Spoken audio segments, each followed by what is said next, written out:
ঈশ্বর 3 দিনের জন্য মারা যান, তাহলে আপনি কেন এমন ঈশ্বরের উপাসনা করবেন? ঠিক না ভুল? কোন ঈশ্বরের ছবি আপনার সবচেয়ে ভালো লাগে বলুন তো? কোন ঈশ্বর?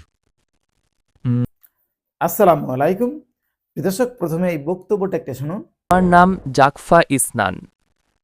আমার বয়স 22 বছর এবং আমি পশ্চিম বান্দুংয়ে কাজ করি ঈশ্বরের অস্তিত্ব নিয়ে। মুসলিমদের কাছে ঈশ্বরের কোনো প্রতিমূর্তি নেই কেন? আমি ডক্টর জাকির নায়েকের ভিডিওর মতো করেই উত্তর দিয়েছিলাম। যজুর্বেদের রেফারেন্স দিয়ে বলেছিলাম তার কোনো প্রতিমূর্তি নেই, বা সংস্কৃতি যেমন বলা হয় চিত্র, ছবি বা মূর্তি নেই। কিন্তু সে পাল্টা প্রশ্ন করে, এটা কি যৌক্তিক যে তুমি এমন একজনের উপাসনা করছো যাকে তুমি দেখতে কেমন তা জানোই না? ধন্যবাদ। ভাই প্রশ্ন করেছেন যে আমরা কিভাবে কোনো প্রতিমূর্তি ছাড়া ঈশ্বরের উপাসনা করতে পারি। প্রথমত, আপনি যদি কোনো ঈশ্বরের প্রতিমূর্তি তৈরি করেন তবে আপনি তাকে ছোট করছেন বা অবমাননা করছেন। কারণ বেদ বলে ঈশ্বরের কোনো প্রতিমূর্তি নেই, বাইবেল বলে ঈশ্বরের কোনো প্রতিমূর্তি নেই, কোরআনও বলে ঈশ্বরের কোনো প্রতিমূর্তি নেই। তাহলে আপনি কিভাবে প্রতিমূর্তি বানান? এটা আমাকে কোরআনের একটা ঘটনার কথা মনে করিয়ে দেই, যেখানে মুসা আলাইহিস সালাম আল্লাহকে বলেছিলেন, আমি আপনাকে দেখতে চাই। তখন আল্লাহ তাকে বলেন, আমি পাহাড়ের উপর আমার নূর প্রকাশ করব, তুমি দেখো পাহাড়ের কি হয়। আর যখন তিনি পাহাড়ের উপর আল্লাহর নূর দেখেন তখন মুসা আলাইহিস সালাম জ্ঞান হারিয়ে পড়ে যান। তিনি আল্লাহকে দেখেননি, তবুও পড়ে গিয়েছিলেন। এটাই আল্লাহ সুবহানাহু ওয়া তাআলার মহত্ব। আপনি প্রশ্ন করেছেন কিভাবে প্রতিমূর্তি ছাড়া আল্লাহর উপাসনা করা যায়। হ্যাঁ, আপনি যাকে শুনিয়ে ভাবতে চান তার জন্য ছবি থাকাটা আবশ্যক নয়। উদাহরণস্বরূপ, বিশ্বাস করার জন্য ছবি থাকাটা জরুরি নয়। ধরুন, কেউ আপনাকে বলল আমেরিকা খুব সুন্দর একটি দেশ এবং আপনি সেখানে যেতে চান, তাহলে সেখানে যাওয়ার জন্য কি আমেরিকার ছবি দেখা আবশ্যক? না। সবকিছু আবশ্যক নয়। বিশেষ করে আমরা ইসলামী এবং অন্যান্য ধর্ম বিশ্বাস করি যে আল্লাহ সুবহানাহু ওয়া তাআলা এতটাই মহান যে এই জীবনে আপনি তাকে দেখতে পারবেন না, পরকালে দেখতে পারবেন যদি আপনি জান্নাতে চান। সুতরাং উপাসনার জন্য ছবি থাকা আবশ্যক নয়। আমরা কি করি? আমরা আল্লাহ সুবহানাহু ওয়া তাআলার নির্দেশনা অনুসরণ করি। আমরা যখন ইবাদত করি তখন কিয়ামে দাঁড়াই, রুকু করি, সিজদা করি। যখন আপনি সিজদা করেন তখন আপনি আল্লাহ সুবহানাহু ওয়া তাআলার সামনে প্রণত হন এবং বলেন যে তিনিই সর্বশ্রেষ্ঠ। কারণ আমাদের শরীর আমাদের নিয়ন্ত্রণে, আমাদের মন সরাসরি আমাদের নিয়ন্ত্রণে নয়।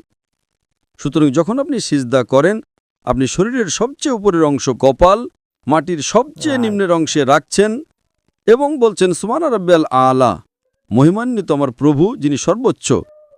সুতরাং এটা একটি উপাসনার রূপ।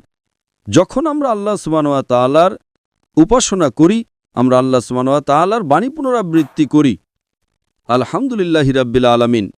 সমস্ত প্রশংসা আল্লাহর, যিনি বিশ্বজগতের প্রতিপালক।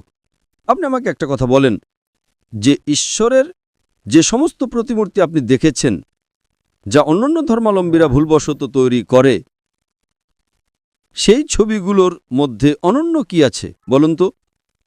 আপনার আর আমার মতোই একটা নাক, একটা মুখ, দুটো চোখ, এতে মহান কি আছে? সিনেমার নায়ক নায়িকারা তো তাদের থেকেও দেখতে সুন্দর, ঠিক না ভুল? ভুল। আপনি বুঝতে পারছেন না? হ্যাঁ। সিনেমায় যে নায়কদের দেখেন তারা কি ঈশ্বরের ছবিগুলোর চেয়ে দেখতে সুন্দর নয়? হ্যাঁ। তারা যে ছবি দেখে উপাসনা করে তাতে এমন কি আছে যেটা তাকে ঈশ্বর বানায়? আমি যদি সেই ছবি দেখি আমার তো উপাসনা করতে ইচ্ছে করবে না, কারণ সে তো আমার মতোই দেখতে, ঠিক? হ্যাঁ। আমি কেন এমন একজনের উপাসনা করব যার গুণাবলী আমার মতোই? একটা নাক, একটা মুখ, দুটো চোখ, এতে অনন্য কি আছে? আল্লাহ বলেন ওয়াল্লাম ইয়াকুল্লাহু কুফুয়ান আহাদ, এবং তার সমতুল্য কিছুই নেই। যে মুহূর্তে আপনি ঈশ্বরকে এই পৃথিবীর কোনো কিছুর সাথে তুলনা করতে পারবেন সেদিন থেকে তিনি আর ঈশ্বর নন। এটাই তার সংজ্ঞা। ইসলামে আল্লাহর সংজ্ঞা হলো তার মতো কিছুই নেই। আর আপনি বলছেন আমাকে একটা ছবি দিন। যে মুহূর্তে আপনি ঈশ্বরের একটা ছবি তৈরি করবেন সেটার ঈশ্বর হতে পারে না। আপনি কি বুঝতে পারছেন? হ্যাঁ। ইসলামে যে মুহূর্তে আপনি ঈশ্বরের একটা ছবি তৈরি করবেন সেটার ঈশ্বর হতে পারে না, কারণ ঈশ্বর অনেক ঊর্ধ্বে। আমরা তার উপাসনা করি তার ক্ষমতার জন্য। তিনি আমাদের স্রষ্টা, আমাদের প্রতিপালক। আমরা তার নিদর্শন দেখে তার উপাসনা করি। সূর্য তার নিদর্শন, চাঁদ তার নিদর্শন, তারা তার নিদর্শন। বুঝতে পারছেন? হ্যাঁ।